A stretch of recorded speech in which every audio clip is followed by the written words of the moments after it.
All right. So as we get into studying Romans, this is a letter that, well, let me just ask this. How many of y'all have studied Romans before? Okay.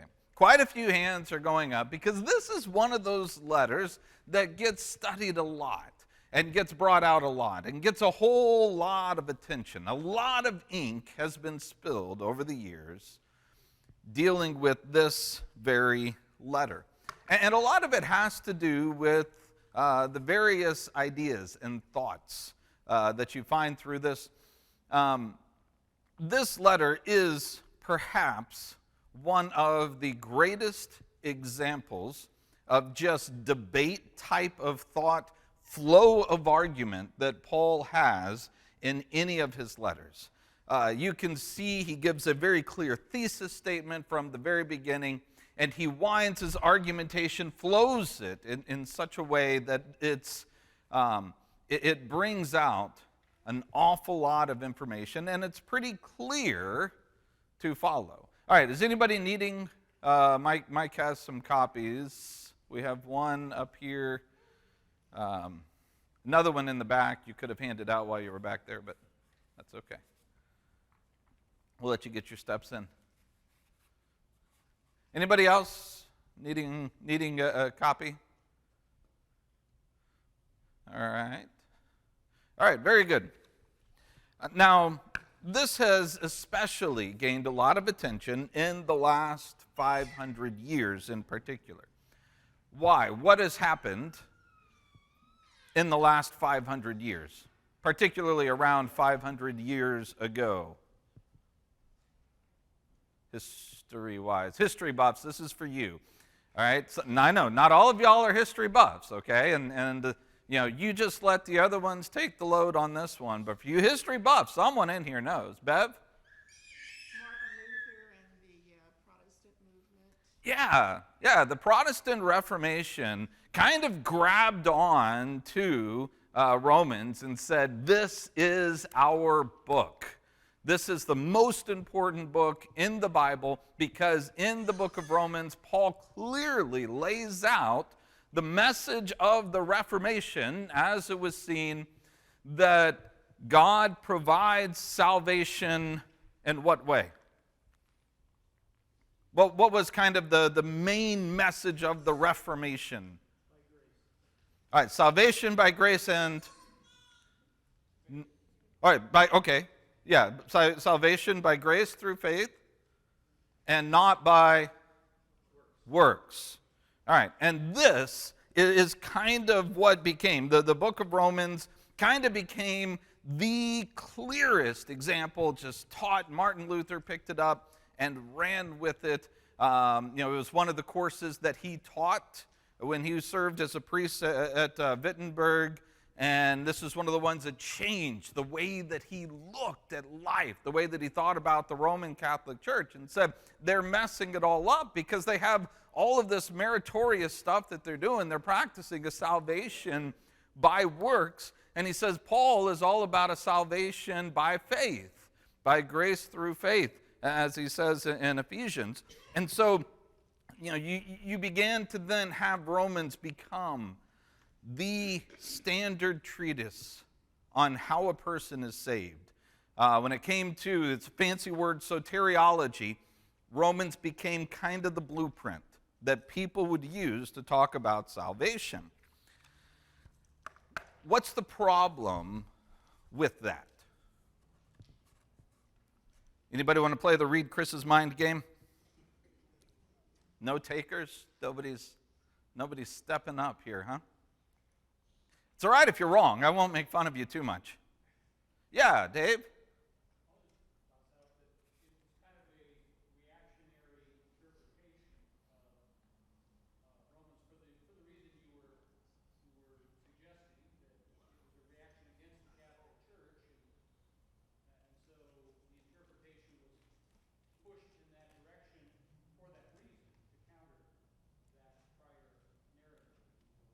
All right, very good. So Dave said, for those of you at home, Dave said that the writing was, at least in Martin Luther's view, in the Protestant Reformation, it was used as a reaction against the Catholic Church. And so the view that they would have taken to it would have been very much skewed to answering the problems of the Roman Catholic Church, as opposed to doing what?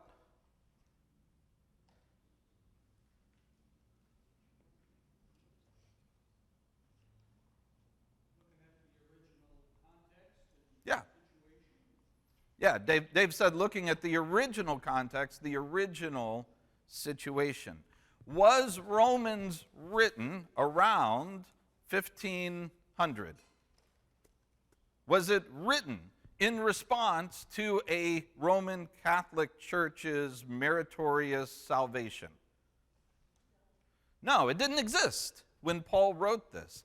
That's a different context. It's a different cultural context than what was in the first century. And even today, did Paul write Romans in the English language? No, right? Okay, that was an easy one. That was low-hanging fruit right there. So, you guys could just all have blasted that one out. No, of course not. Did Paul write Romans in the context of Western American culture? No. Did he have a context of the denominational world as we know it? No. None of this has anything to do with what prompted Paul to pick up the pen and start writing. Did Paul live through the Enlightenment and modernism and all of that? No. We're on the other side of all kinds of cultural, groundbreaking, world-changing events that have taken place that Paul never had anything to do with when he wrote this. And so there's a huge danger in our 21st century, English-speaking Christian context today to say, well, I'm just going to pick up the book of Romans and read it, and then I'll just let it speak to me, right? Is that dangerous? Because we're reading it in a context that Paul knew nothing about when he actually penned the words. There is this sweet old lady.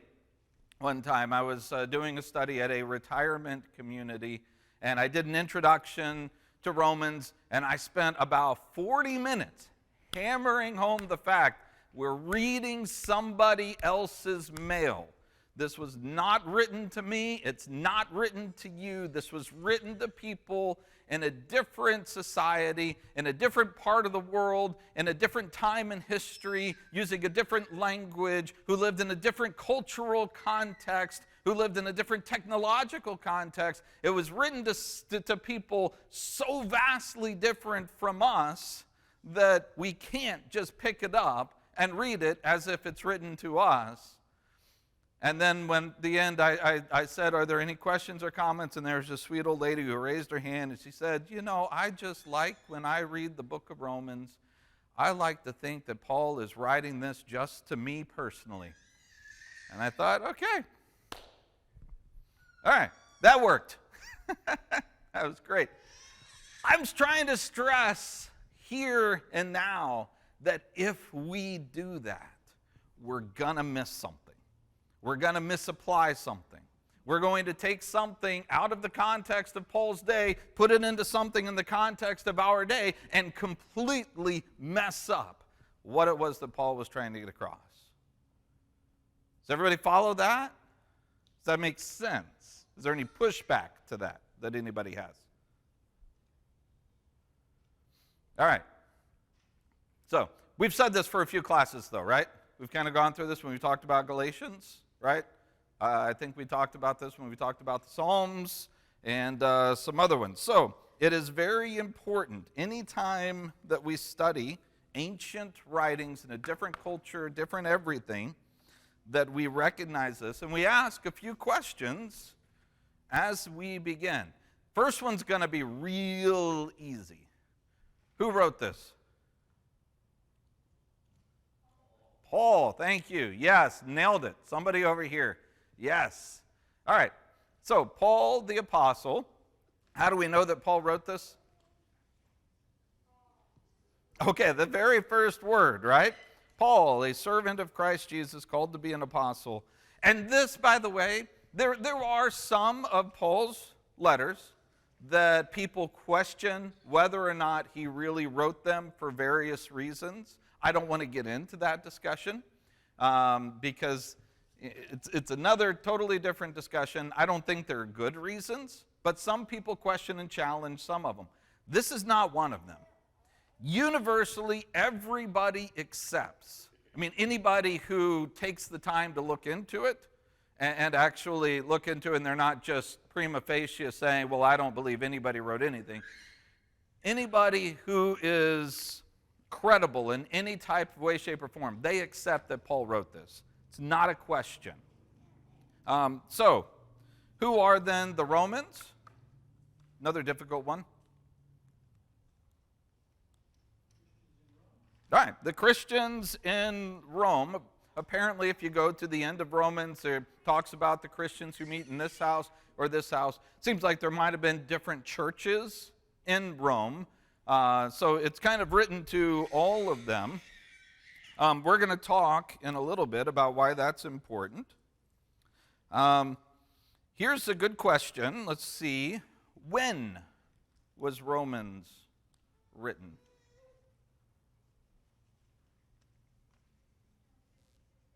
All right, yeah. You're looking around 56, 57, around in there. I usually use 56. So AD 56 would have been the year that this was written. From where? What's the provenance? Yeah. All right, so Dave said Corinth.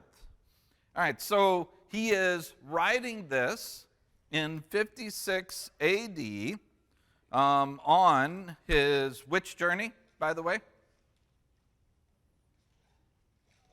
All right, this is his third journey, as we call them. So this is the final one.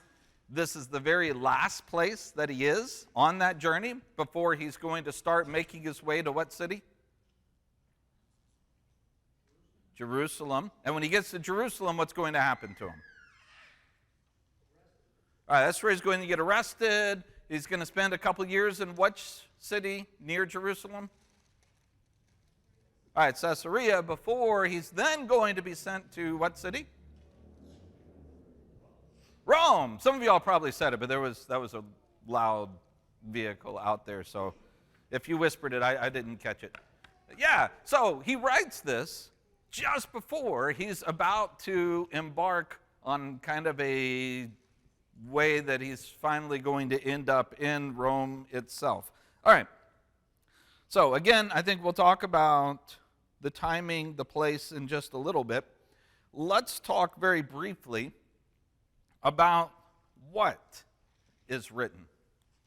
And I'm going to lean heavily on those of you who were a part of the Galatians class, because there's an awful lot of overlap between these two letters. Some of y'all are like, well, I know I was in the class, but I don't remember a single thing from it, right?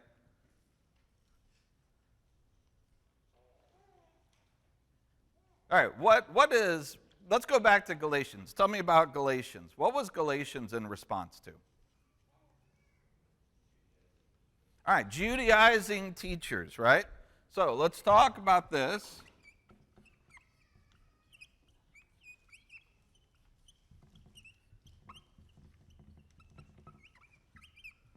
All right. I think my marker has, my good one's gone. Little Jedediah was carrying it around the other day. I thought he had the bad one, so I didn't think anything of it, but I think he had the good one. All right, so Judaizing teachers. Someone tell me about these Judaizing teachers. What were they teaching? Or what did they believe?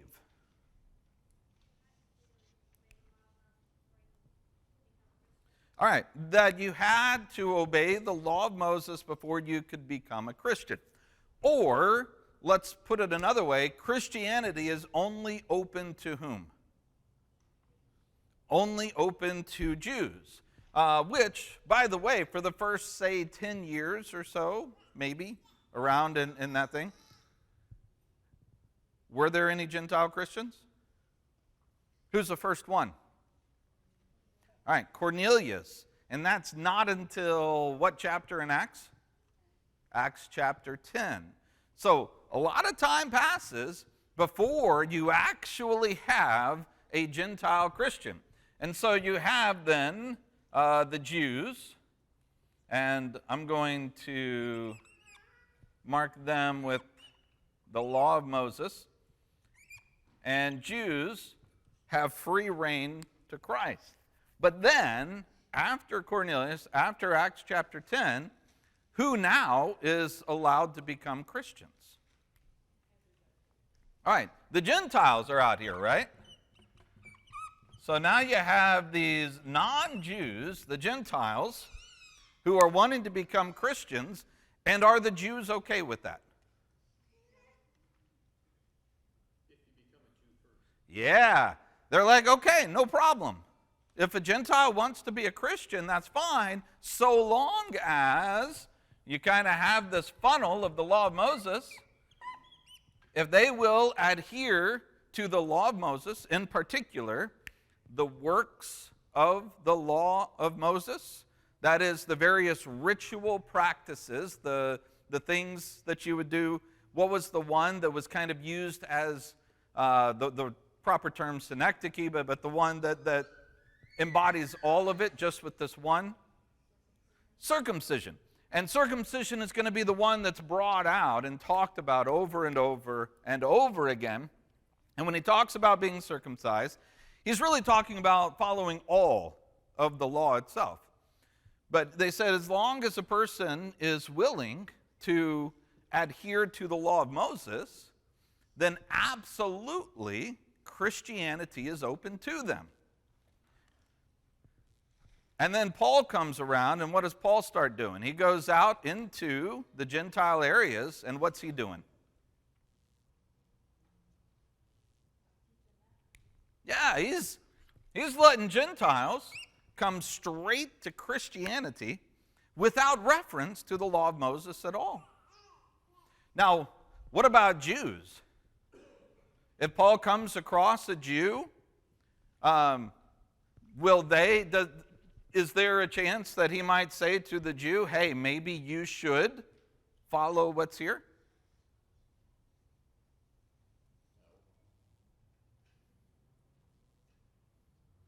I heard someone say no.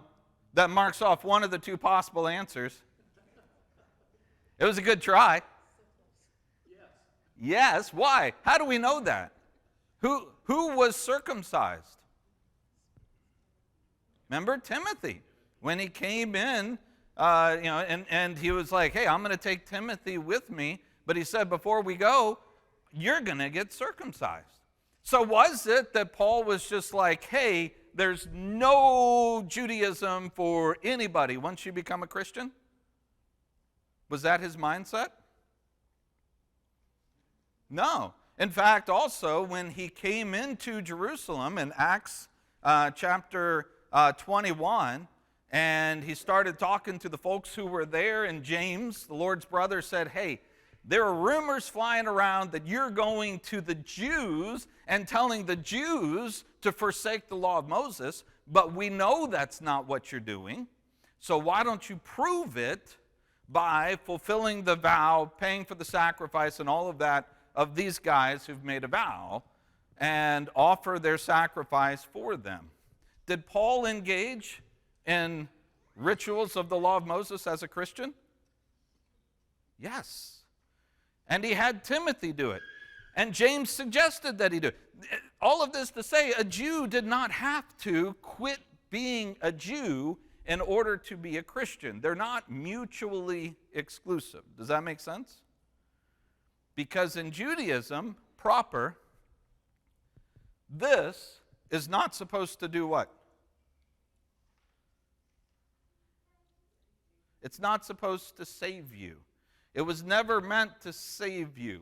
All the works of the law of Moses did was they kept you as a Jew or as an Israelite. They kept you as a part of the people so that you could be included within the group. They had everything to do with your horizontal relationships, but there wasn't a sacrifice in the law of Moses that could do anything about your vertical relationship with God. They were never supposed to do that. There was no sacrifice that could forgive sins. It was never meant to do that. Therefore, Christianity and Judaism, they're not mutually exclusive. The problem only comes when a Jew tries to elevate Judaism to the level of Christianity, tries to make Judaism equal. That's the problem with the Hebrews letter, right? That they said, that's okay, it's 6 in one, half a dozen in the other. And he says, no, they're not equal. This is so much better. So as long as you have a proper understanding of the law, and if you're a Jew, by all means, practice your Judaism. It's okay to do that, but your salvation is in Christ. Does everybody understand that concept? Questions or pushback? For those of you who may not have been in the Galatians class? Or for those of you who were and you still want to push back on it? Yeah, Dave.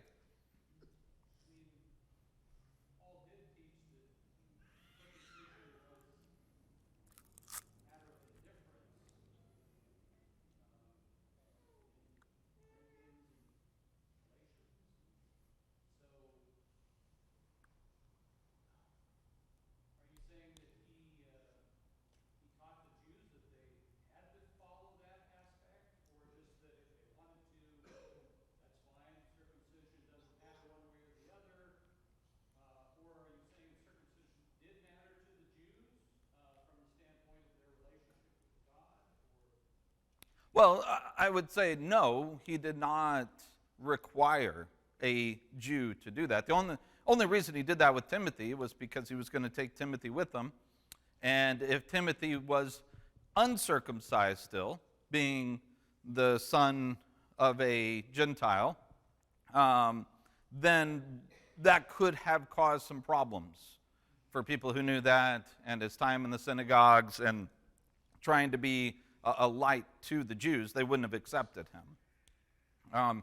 But it wasn't compulsive. He didn't make people follow the law of Moses, but they certainly could have if they so desired. And he at times says that circumcision is nothing, but he usually does so in relation to this discussion. That's where this would come up, because if a person wants to elevate Judaism or circumcision to Christianity, then he'd say that's ridiculous. Circumcision's absolutely nothing at all when it comes to your relationship with God itself. And I think, when you see that, that's the nature of that discussion. And even in Colossians, uses circumcision to say this is a means of entering into that covenant people, circumcision. Baptism becomes the means of entering into a new covenant people, and therefore is moving away from circumcision for the new covenant, but allowing it still for anyone who's going to be part of the old covenant people still, which is what the Jews were. I don't know, did that answer? Okay. All right. Probably did 10 minutes ago, and I just kept going, right? So, all right. Very good. Any other questions? Actually, I do have a quick question. When am I supposed to be done here? It's been so long, I don't remember. Nobody remembers? Do I go to 20 till? 10 till 20 after? Is that what this is? All right. 20 after? Okay. That sounds good. Yeah, Whitney. Sure, go for it. Why was it so concerning to them whether they were circumcised or not? I mean, how would they know? All right, so for those of you at home, Whitney's question, why was circumcision so important? How would they know? I think that's a question that a lot of us have wondered frequently through the years. It's probably, I'm going to assume that it was, by honor. They didn't have circumcision checkers, I don't believe. Um, you know, but, a person wouldn't fake that. They wouldn't say that they have if they haven't, and then go about doing all the things that only is available to those who have been circumcised. I don't know. Has anybody else looked into that some more and can give some more information? Yeah.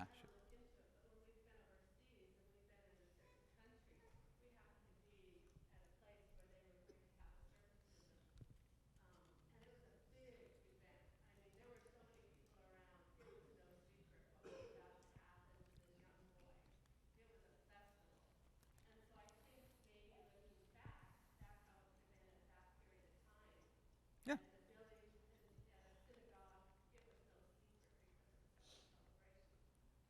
Yeah. And it could very well be, it would be rare enough that it would be known if somebody were not circumcised and their parents had not properly done that.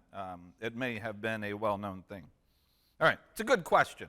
It's, even though we kind of might make a little light of it, but it really is, how do they know?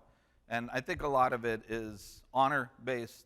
And just like Sharon's saying, people knew who was following and who wasn't following properly, and word would have spread. All right, very good. Nobody wants to follow up the circumcision question, huh? All right, well, let's get into, we were talking about the what, this whole discussion, and by the way, we mentioned this when we talked about the Galatians letter. I don't have the list of things as well, but Paul in Galatians and Romans and elsewhere, but really Galatians and Romans, you see him quoting people a lot. And he's used the phrase that's often talked about, it's called an imaginary objector, is that's the standard jargon that's used when people talk about it. But it's somebody, that he is imagining that there's another debater there, someone who's debating him, saying, yeah, but, throughout the letter. And so he'll ask the question that he imagines this guy would be saying, and then he answers it. And I think what he's doing, and a lot of that, is answering real objections that the Jews had to the message he was teaching. Questions like, hey, if your gospel is correct and the Gentiles are allowed to go straight to the cross without first coming to the law of Moses, that means that he lied to Abraham in Genesis chapter 12 when he said, in your seed all the nations of the earth would be blessed. Actually, in you at that point, it was in your seed, chapter 22, I think. But going back to chapter 12 and the promise given, he says, in you or in your seed. Well, who is the seed as they understood it? Israel, that they were. And so if God is basically going like this and cutting Israel out of the path that leads to salvation, then God reneged on his promise. He lied to Abraham. Now, do they believe that God lied to Abraham? No. What they're saying is, Paul, you are teaching the wrong thing. If what you're teaching means that God lied, then you are obviously teaching the wrong thing. And by the way, that's a pretty good standard.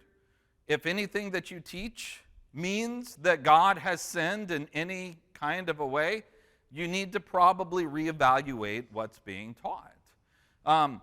Now, Paul looks at this and he says, no. The problem is not that God has lied. The problem is that y'all are understanding seed incorrectly. The seed is not Israel. Who's the seed? Jesus, right? Galatians 3, we talked about that, the singular versus the plural aspect of it. And he says Jesus is the seed, and if Jesus is the seed and he's here, then this makes perfect sense. God does not lie.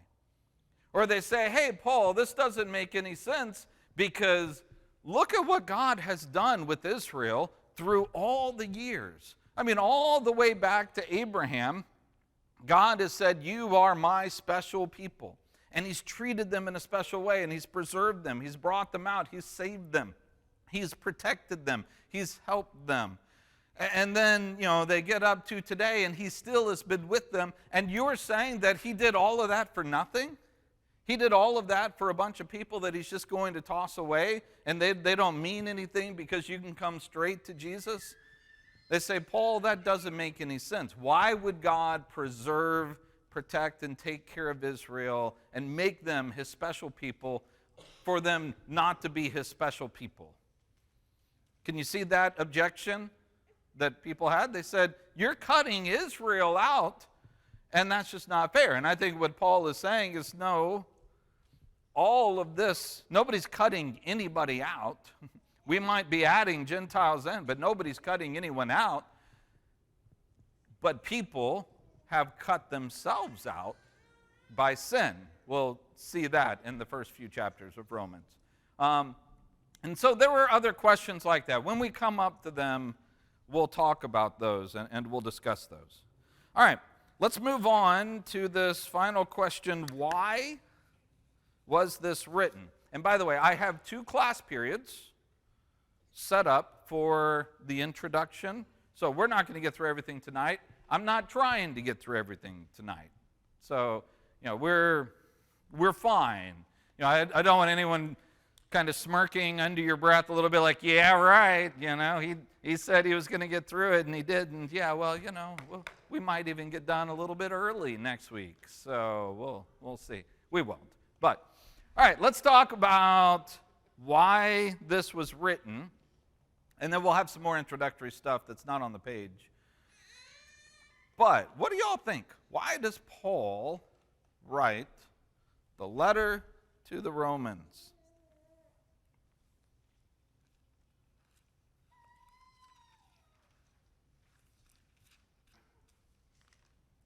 All right, Lorraine.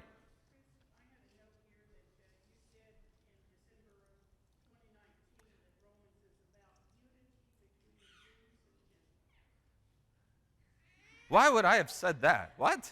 You have the date and everything. No, that's exactly what Romans is. Yeah. That's exactly what's going on, and we're going to talk about the need for that unity in just a second. I need to be very careful with what I say. It's getting written down verbatim with dates, a timestamp, and everything. So, all right, that's great. I love that, Lorraine. That's fantastic. Yeah, Dave?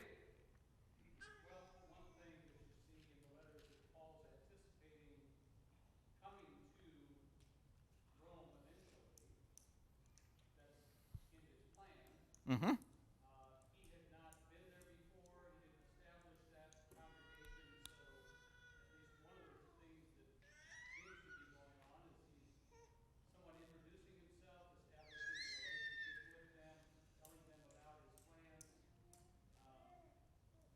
So that at least is one reason why he's writing them. Okay. All right.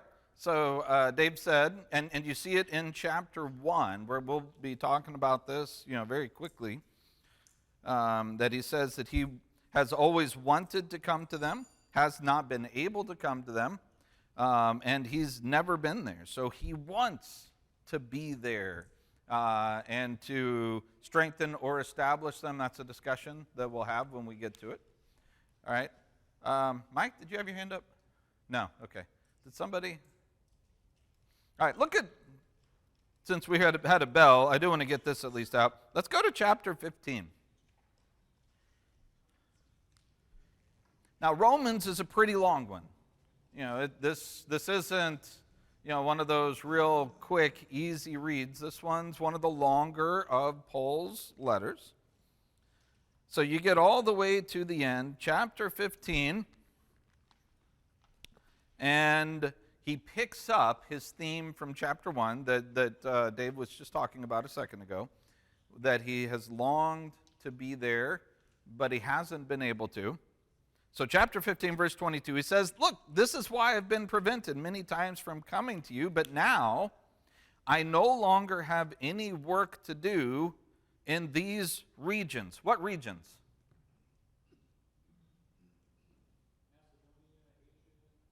Yeah. Where is he? He's in Corinth, right? Now, oh boy. Yeah, this isn't going to be fun. Whatever. Yeah, this is, we'll put Ephesus approximately right there. Jerusalem around in there. Antioch, remember, it has been his base of operation.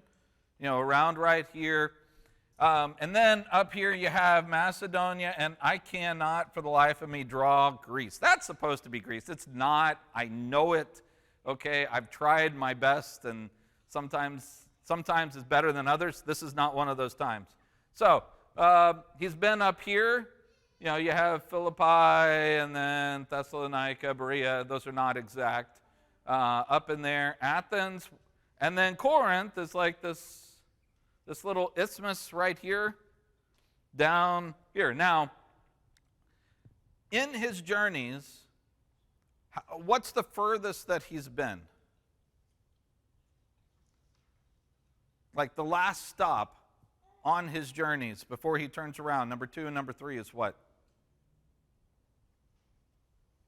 Corinth. Yep. Right here. He makes it, he comes around here, and on his second journey, he went up here to Troas, then over, down around, got to Corinth, and then went back to Antioch.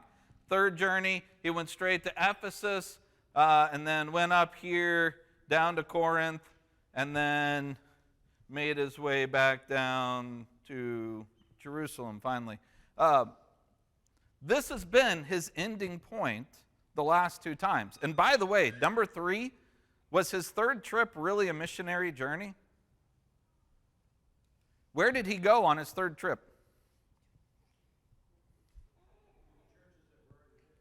He went to Ephesus. There's been a church in Ephesus, right? It was already there. He spent a week in Ephesus before he left to leave, and he left Aquila and Priscilla there, and they got a hold of a guy named Apollos, and so Paul does not establish the church in Ephesus. It's already there before he arrives. And then he comes up to these places. Is he spreading the gospel to new places? Those are already there. He did it on his second trip, right? He comes down to Corinth. Is he starting a church in Corinth? It's already there, right? He's doing this because he has to deal with problems in Corinth. That's 1st and 2nd Corinthians, right? Those letters on his third journey. And so he's given them time to straighten things out. And he's collecting money from all of these churches that he's going to do what with? Take back to Jerusalem to provide for the needy saints. He's gone all this way. He's done an entire journey. And yeah, he's taught a lot of people at the school of Tyrannus in Ephesus, but has he entered into a brand new city and gone to the synagogue where they hadn't heard the message before and done what he's used to doing? No. I don't think he likes it. I think he's standing here looking out at the sea that's right there, and he's saying, I need a new horizon. And so you have, oh boy, which way does the boot go? Right or left? Yeah. All right, whatever. I'll look at a map next time before I do this. All right, this is supposed to be Italy, right? Rome, approximately around in there. Is there a church in Rome? Yeah, do you think that's where he wants to stop? No, he says, verse 23, I no longer have any work to do in these regions. I have strongly desired for many years to come to you. For what purpose? 24. When I travel to Spain, because I want to see you just quickly. I'm going to pass through to be what? Helped, assisted by, what does he mean by that? Helped or assisted in what way? Yeah, this is a support letter. This is Paul asking for money, funds, help, a place to stay. This is a letter so that when he comes to Rome, that's Rome, I know, whatever. When he comes to Rome, he's going to be there for a little bit, and it's almost as if he's trying to establish a new Antioch, a new place that he can spring from and go west so he can come over here to Spain. That is why Paul writes this letter. It's because as he stands here at the furthest he's ever gone, he says, I'm tired of this. I want to go where the gospel's never been. And he's going to do that by their help. Does that make sense?